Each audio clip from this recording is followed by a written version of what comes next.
چونکە مامۆسامان هەیە وەکو بۆقی پێ هاتیە وا پەناماندا هەر کەسێن پرسیارێکی لێکا یەکسەر ئەم لە ڕۆژی جمعە یا لە وتارێکا یا لە فەیسبووک یا لە تیکتۆک بە لایڤ باسێکا بۆ خەڵک مسلمانی ئاوای کرد ئافرەتی ئاوای کرد یەکێ تەلەفۆنێکی بۆ کردم ئاوا بوو بەوانە خۆیان مەشهور کردووە لەناو خەڵکە. الحمد لله نحمده ونستعينه ونستغفره ونستهديه ونعوذ بالله من شرور أنفسنا ومن سيئات أعمالنا من يهده الله فلا مضل له ومن يضلل فلا هادي له وأشهد أن لا إله إلا الله وحده لا شريك له وأشهد أن محمدا عبده ورسوله يا أيها الذين آمنوا اتقوا الله حق تقاته ولا تموتن إلا وأنتم مسلمون أما بعد فإن أصدق الكلام كتاب الله وخير الهدي هدي محمد صلى الله عليه وسلم وشر الأمور محدثاتها وكل محدثة بدعة وكل بدعة ضلالة وكل ضلالة في النار. إما داراني خوشويست أمرو باسي أخلاق روشتكي گرنگي ترأكن كبيويستا همومان بيزانين بجواني وخماني في برازيني نوا بلكو بختوري دنيا وقيامت ببين أويش بريتيا لا روشتي ستر واتا دا بوشين يكي لنا وجوانا كاني خواي پروردگار الستيرة بلام إما بهلا علين الستار بلام خوي الستيرة پیغمبری خوشوی صلى الله عليه وسلم أفرمي خواي پروردگار زور بشرمو زور دا پوشينرا يحب الحياء والستر يعني پێویستە لەسەری ئینسانی مسلمان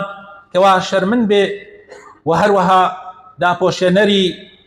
عیب و نوقسانیەکانی خەڵک بێ. لە حەدیثی صحیحە هاتووە پێغەمبەری خۆشەوی صلى الله عليه وسلم ئەفەرمێ لە ڕۆژی قیامەتە يدنو أحدكم من ربه کەسێ لە ئێوە زۆر زۆر نزیک ئەبێتەوە لە پەروەردگاری خوای تەعالا پێ فەرمێ أعملت كذا وكذا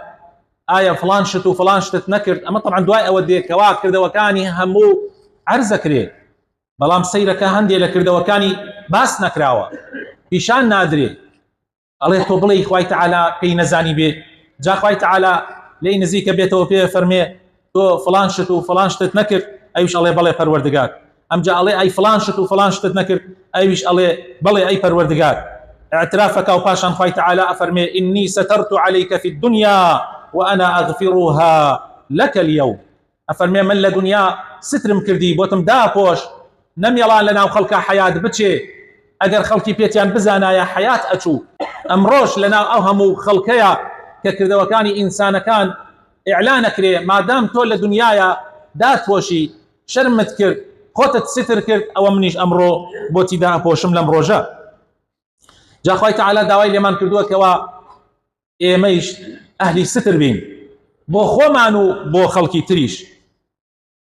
پیغمبری خوشوی صلى الله عليه وسلم لحديث صحيحة لصحيحين هات وأفرمي ومن ستر مسلما ستره الله يوم القيامة أفرمي هركس يا مسلمان يستر بك خواهي تعالى للرجي قيامة ستر يكا هركس عيبي نقصاني كموكرتي مسلمانيك بزاني وبلام لبرخاتر إخوة ستريكا أو خواهي تعالى ستريك على الرجل قيامته. طبعا خوش يسكان أما لكاتك أجر أو عيبة زر له خلق تبندا مالي خلق تبنا خوا أجيناتو أجر اشتك ببيني كسيك ظلم لكسيك كا حقي كسيك أخوا لمحكمة كابراش كاتك أو دواي حقي خوي أكاو تو أكاب شايت على أم بينيتي تو أروي أي شاري توا أو شاردنوي شايتية أو جناحي كزور جوري باسي أو ناكن يا باسي أو كن كابرا بيني خوي وخواي عيبك هي نقصانيك هي بس زرر لأخوي أدا لكسي ترنادا أو كسا أجر توبة عيبكي بزاني وبيشاري توا أو خوي تعالايش عيب نقصانية كانت أشارية توا هركسيك عيبي خلقي بشارية توا قاداشتكي بهشتا يغمر فرمي صلى الله عليه وسلم لا يرى مؤمن من أخيه عورة فيسترها عليه إلا أدخله الله بها الجنة. هركسيك عيبي مسلمانيك بزاني وبلام لبر خاطري إخوة ستري كاو بڵێ خۆشم عیب دارم خۆشم نقصانیم هەیە بەڵکو خوای تعالی من بۆ ئەو سترێکم بەڵکو خوای تعالیش بۆ من ستریکە ئیلا خوای تعالی لە ڕۆژی قیامەتە بەو کارە گەورەیە کارێکی گەورەیە تۆ بتوانی سڕ و نهێنی و عیبی خەڵک بشاریتەوە کارێک زۆر زۆر گەورەیە صفته زور زور قوريه كم كس اتواني امركا بهوي او خوي تعالى او كس اخاته بهشتوا هو شيء سكان يا كم كس حزي كر نهي كان اشكرابي عيبي خلقي لنا وخلق اشكرابي ازاننك شيطان ابليس خوي تعالى لسوره اعراف اياتي بسحوب وما نجريت افرمي يا بني ادم لا يفتننكم الشيطان كما أخرج أبويكم من الجنة ينزع عنهما لباسهما ليريهما سوآتهما إنه يراكم هو وقبيله من حيث لا ترونهم إنا جعلنا الشياطين أولياء للذين لا يؤمنون. طبعا كانت يا أخوي تعالى آدم وحواء دروسكر لباس آدم وحواء نوره خوي تعالى بنورك عورتكان يعني داء بوشي بلام شيطان زور حسودي في بردن دعاء اويك خوي تعالى فرماني كرد بملائكه كان وابليس شان لقلابو تواس سجده بو ادم برن هميان سجديان بر سجدي ريز واحترام هميان برديان تنها ابليس نبي ابليس نيبر خوي تعالى بهوي او جات ابليس طبعا وتي وايت اوان لقردروس كردو من لا اقردروس كردو شلون ابي من سجده بو اوان ببم يعني اما اعتراض بو لسر فرماني خوا شكو خوا فرمي وابك بلام او نيكر مسألة او نية او ما بلين سجدي بو ادم لبر لبر او ادمي بخو لاخوي بكم ترزاني نا او فرماني خوا خوي تعالى جاري وهي امر فيك بشتي بعقلي خوتو او اشتبه نازاني بكون جاو نازاني بلا ما دام خوا امري كردو ابي امرك خوا جيب جيبك شيطان نيكر ابليس نيكر خوي تعالى لرحمتي خوي دريكر زور حسودي بادم وحواء بر تا او ابو محاولة كرد بهر شيء ويك كوا اوان توشي او جناح بكاو او ستريك هيان بول لنور خوي تعالى درسي كرد ستركان لاتشو هركا جناح كان كرد ستركان نما عورتي ان كوتا داش ايتر ابليس لخوشي ان زاني تشيبكاو اوانيش نان ازاني تشيب كان لويا كتوشي او تاوانا جوربونو او ايسا قشتي عالم ايان بينيو روتنو بويا قلاي داركان يعني اسايب اخوانا عورتي اخوانا في اشار دوا جا خوي تعالى نصيحت ما نكا افرمي اي بني ادم شيطان نتان خلطيني لم دنياي شون باوكاني خلطان يا سي الشيطان خلقانك اخلطيني حد بهمان شيوه امجلو برقك اخوي تعالى بو يمد دايناوه لبرما نبي او بزور ومن في اكاد بحزار فرتو فيل كوائي ما املي باسداكن انه خمر روت كينوا بتايبتي خوشكان بتايبتي افرتان يكتر حول اداء جلو برقك كان بي داكري اگر نيتواني هيچ نبي اولادات تستوتروسكيكا اگر نيتواني الله يكون الرنقاو رنقي كالرنقاو رنق جوانا يتر المهم حول اداء بحر شيء ويك عورتي انقات در تاوكو خلق ما شاينك ونيرين كان نوي ادم تشي جناح ببن ذا اخوي تعالى افرمي انا جعلنا الشياطين اولياء للذين لا يؤمنون يا ما شيطان ما كردته دوستو اولياء او كسانيك ايمان يعني بلام او كسانيك ايمان دار قد الشيطان بدوسي اخويا نازان هرشت الشيطان وتي اوان لي دور اقرن والله هرشتي اخوي پروردگار فرمي اوان اوجه بجيك هلا بر شريعتي في وزي اسلام زورهان ماني داو كوائما برولاي ستر بچين ودور كين ولا فضح كردني عورتي يكثري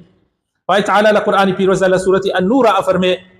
ان الذين يحبون ان تشيع الفاحشه في الذين امنوا لهم عذاب اليم في الدنيا والاخره والله يعلم وانتم لا تعلمون براسي او كسانيك حزكا فاحشه وخرابكاري لنا وخلقها بلاو ببيتوا اوانا بني سزائكي زور بازاري خوي پروردگار كون حر لدنيا يتر جگه لوي لقيامتي شابه من شي وابيو قرستر ابي والله يعلم وانتم لا تعلمون او اخوا ايزاني ايو نايزان خواشتي لك ازانيك ايو نايزان اما كي اجريتوا اما او كسانا اجريتوا كهول ادن دائما نقصان يكان كموكرتي كان خرابكاري كان لنا وخلقها بلاو كانوا دائما اگر رودايك روبدا بريز ياش اخنا سري لبر اوي بلاوي كان ولا اعلام للراقيان لا فيسبوك كان يعني امره هركسيت فيسبوك وتيك توك وانبز موبايل وراني هي الرشت اوشتاني كناموسي خلقت كاكا عيب ونقصاني خلقت كاكا الرون اوشتاني بلاوه كنوا يعني هيك نبي لايك كيبوكا يا هيك نبي لايك كيبوكا براسي هركسي اوان بلاوكا طبعا اوك بلاو ابيتو الروا لمو بو او لو بو او لنا خلقها هيبتي اشتكان نامني لنا خلقها جناح آسان أبيتوا بو جنجي إيسا كم تصلكات ولا جناح تاج جاران بۆ کوشتن اعتیادی بۆ تۆ ئێستا زیاد لەوەی کە لە جارانە هەبوو. جاران ئەگەر سەلامێ بکوژرایە ئیتر خۆتان ئەزانن چەند گەورە بوو، چەند خەڵک بە گەورەی باسی کرد، بەڵام ئێستا کوشتن ئاسایی بۆتەوە. مناڵێکی 14-15 ساڵانە چەقۆیە کەڵە کێشێ و خەڵکە کوژێ، یا ئەگەر دەمانچەی پێبێ تەقە ئەکا گوێی ناداتێ. هۆکارەکەی چیە؟ هۆکارەکەی ئەوەیە ئەو شتانە زۆر بڵاو بۆتەوە لەناو خەڵکە، هەیبەتی نەماوە. بە تایبەتی ئەم کەناڵە ئاسمانیانە ئەگەڕێن وەک مێش لە هەر شوێنێکا پیسێک ببینن ئەنچنە سەر پیسێکەوە وەک مێش عینەن. طبیعەتی ئەم کەناڵە ئاسمانیانەی کە هەیە لە کوردستانی خۆمانە، وەڵڵی ئەمە لە هەندێک وڵاتانی ئەوروپیشە، نەک لە وڵاتانی ئیسلامی، لە هەندێک وڵاتانی ئەوروپیا ئەم کەناڵانە هەبن نییە هەمویان ئەدرێنە محکەمە، وەڵڵی هەمویان ئەدرێنە محکەمە. هەروە دەرەچێت و ئێوارە دەرەچێت دەسەکا بە هەڵماڵینی عیب و عاری خەڵک بۆ ئەوەی ناو دەرکا، بۆ ئەوەی کەناڵەکە بینەری زۆرتر بێ. وسەی کەسەی چی نەتبەتیەکە لەبەر خاتر ئەوەی کەوا خۆی مەشهورکە یا کەناڵەکەی مەشهورکە لە ناو خەڵکە هەموو شتێ باسەکە. جاری وایە زۆر زیاتریش ئەخاتە سەری کە هەیە بڵاوی خاتە لا ئەو خەڵکانی، ئەو خەڵکە ئەگەر بزانن ئەو شتانە بزانن یعنی لەوە زیاتر کە زەرەریان لێدا و هەیبەتی گوناح لای خەڵک نامێنێ چی ئیسفادەیەکی هیچ. بەڵام ئەوان گوێی نادانێت، چونکە لەم وڵاتی ئێمە وڵاتی بێخاوە نییە، هەر کەسی هەڵە سێبەکەی فی خۆی قساکە، نەڕاگەیاندن سانسۆری لەسرە، نە هیچ شتەکان سانسۆری لەسەر نییە. ئەوەی کە سانسۆری لەسرە تەنها ئەو شتانن کەوا پارە بۆ حکومەت پیاکە. یعنی مەسەلەن بۆ نمە ئەوەی زەریبە بۆ حکومەت پیاکە، ئەوانە زۆر مهمن. کوڕ ئەو کوڕێ بتوانێت خانیەت بکات لە کۆڵانێکە بەبێ ئیجازە بینە، بزانم یەکسە لە بانسەری ئامادە نابن. ئەمە بۆچی؟ ئەمە لەبەر ئەوەی ئەمە پارە ئەخاتە گیرفانی بەرپرسەکانەوە، پارەیان بۆ پیاکە. بزانم چۆن عەجەلە یەکسەر بۆبان سەری پیا بن، بەڵام ئەو هەموو هەتکە ئەکرێ، ئەو هەموو گوناحە ئەکرێ، ئەو هەموو بێموچەیە کە دوو مانجار موچە بۆ ئەو خەڵکە دێ، ئەو خەڵکە بەهۆی بێموچەیە چەندێک تووشی گوناح بن. بزانم ئەسڵەن تەڵەمۆیەکیان ئەلەرێتەوە، ئەسڵەن بیریشی لێکەنەوە، دەڕۆژ بەسەر مانگە ئەڕاتم دەی مانگەکەیتر ئەوجا بیری لێکەنەوە، ئەی بۆ نەهات، ئەی بۆ موچەکە نادرێ، ئێوە چین؟ ئێوە ئیشتان چییە؟ زۆر بەداخەوە لە جاتی ئەوان ئەمانە ئەمین بن بەسەر خەڵکەوە، بەڵام سەیرەکەی چۆنن تەبیعەتیان. ڕۆژێکیان کابرایەکیان هێنا بۆ لای پێغەمبەری خوا صلی الله علیه وسلم. کابرا گوناحی کردبوو، سەحابەیەک ناوی هەزالی بنی یەزیدی ئەسلەمی بوو هێنای کابرا ناوی ماعز بوو گوناحەکەی کردبوو. ئیتر وتی ئەی پێغەمبەری خوا ئەو هەزالی شوتی ئەی پێغەمبەری خوا من بەهانم داوتمە بڕۆ بۆ لای پێغەمبەری خوا صلی الله علیه وسلم اعتراف بکە و با وەکو بڵێ پاکت کاتەوە. پێغەمبەری خوا صلی الله علیه وسلم طبعا دوای تأکیدکردن لەوە فەرمووی هەزال بۆ وازت لەم کوڕە نەهێنا، بۆچی بە عاباکەی خۆت دات نەپۆشی و سترت نەکرد؟ یعنی بۆچی حیای ئەم کابرایە دبرد؟ بۆچی وات پێ کرد؟ بۆچی هێنات ناچار کە چت گەیشتە محکەمە ئەبێ محکەمە جێبەجێ بکە، تۆ بۆ ئەمەت کرد؟ پێغەمبەری خوا صلی الله علیه وسلم زۆر لۆمەی ئەو سەحابەی کرد کەوا ئەی هێناوە بۆ ئەوەی بۆ لای پێغەمبەری خوا صلی الله علیه وسلم بۆ ئەو کارە. خراپە برایە، هەڵماڵینی ستری خەڵکی زۆر خراپە، زۆر. هەر لەبەر ئەو خراپیە کە پێغەمبەری خوا صلی الله علیه وسلم زۆر تأکید دەکات لەسەر ئەوەی کەوا ئێمە ستری خۆمان و ستری خەڵکیش بکەین. تۆ جاری وایە ستری خۆت ناکەی، دوایی عیبێکی خۆت بۆ برادەرێکت، بۆ هاوڕێیەکت، بۆ خزمێکت، بۆ مامۆسایەکی ئاینی، بۆ خەڵک باسەکەی، دوایی ئەمجا ئەلاوکەیتەوە کە سترت بکات. بۆ ستری خۆتت هەڵماڵی؟ بۆچی ئەڕۆی ستری خۆت هەڵەماڵی؟ پێغەمبەری خوا صلی الله علیه وسلم فەرمووی هەموو ئومەتەکەم لەوانەیە بەری عەفوات بکەون، خوای گەورە لیان خۆش ببێ، ئیلا ئەوانەی کەوا بە ئاشکرا گوناحەکەن. وتیانەی پێغەمبەری خوا چۆن بە ئاشکرا؟ فەرمووی گوناحێکەکە بە شەو بەیانی ئەڕوا لەناو خەڵکە لای برادەرەکانی لای خەڵک باسی کاڵێ من ئەم شەوامە کردوامە کرد، خوای تەعالا ستری کرد، بەڵام ئەو ئەڕوا ستری خوا هەڵەماڵێ لەسەر خۆی. ئەو کەسانە خوای تەعالا زۆر لیان تووڕێیە. داواکەرم لە خوای تەعالا بۆ خاتر ناوجوانەکانی خۆی سترمان بکات، ئەورەتمان داپۆشێ. یا ڕەبی خوایە بۆ خاتر ناوجوانەکانی خۆت بەری ستری خۆتمان بخەی. یا ڕەبی لەوانەمان بگێڕی کە ئەم ئەخلاقە جوانە لە ناو خۆیانە جێبەجێ بکەن. یا ڕەبی خوایە بۆ خاتر ناوجوانەکانی خۆت ستری خۆمان و ماڵ و مناڵ و خاو خێزانمان بکەی یا رب العالمین. یا ربی خوایە ڕەحم بە مردوەکانمان بکەی، شیفای نەخۆشەکانمان بدەی. یا ربی خوایە کۆمەڵی مسلمان داوای دوعای خێریان لێکردین، خوایە ڕەحمیان پێ بکەی. یا ربی خوایە کێشە و مەشاکلەکانیان چارەسەر بکەی. یا ربی بەزەید بە حاڵیانە بێتەوە یا رب العالمین. خوایە ئەوانەی کە کێشەکانیان چارەسەر بکەی، ئەوانەی کە نەدارن خوایە ڕەحمیان پێ بکەی، ئیش و کاسبیان بەنسیب بکەی. یا ربی خوایە ئەوانەی کە قەرزارن بۆیان ئاسان بکەی. یا ربی خوایە بۆ خاتر ناوجوانەکانی خۆت ئەوانەی کە گوناحبارن ڕەحمیان پێ بکەیت و تەوبە بەنسیبیان بکەی. يا ربي خوايا بخاتنا وجوانا كان يخوت كردستان لبلاو مصيبة بدور بقري يا ربي خوايا كاربدساني صالح بكي يا ربي خوايا بخاتنا وجوانا كان يخوت بخات الاسم عظم يخوت مي ضعيف يا ربي رحمن بيبكي هداية من بدي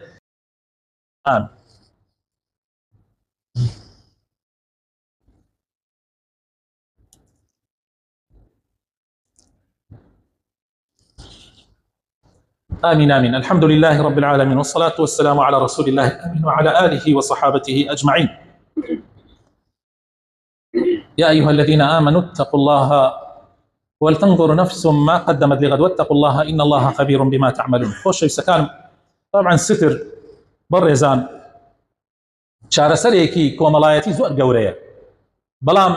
هالماليني ستر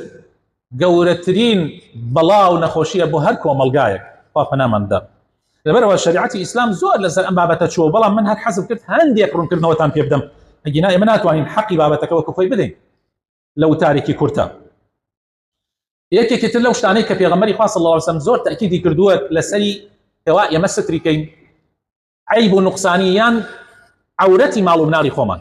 في غمري خاص الله عليه وسلم فرمي خرابترين كس او كسانا لا اخوه طبعا خرابترين كس او كسانا للروجي قيامتها بلو بايشان زور زور وضعا خرابه وبلو بايان حالتك خرابيه او كسيكا لقل مالو مناري خويا اشتيكي هي بياني لنا وخلقها باسيكا ايتر موضوعي سرجي بيني خوتو خزانكات بيني خوتو ميردكات الروي لنا وخلقها باسيكي يعني الموضوعي كترين ناو مالو مناري خوت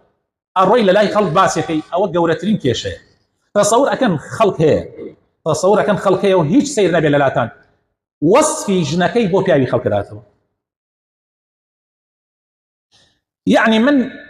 موضوعي وابو ليك والله ما توا كابرايك توشي جناحي بو اللي قل جني برادرك يا دواي ليك قولين ولا موضوعك بوم دلك وتو كوا او خوي سبب بو كوا ام كابرايك توشي جناحك او انا وصفي جنكي خوي داوته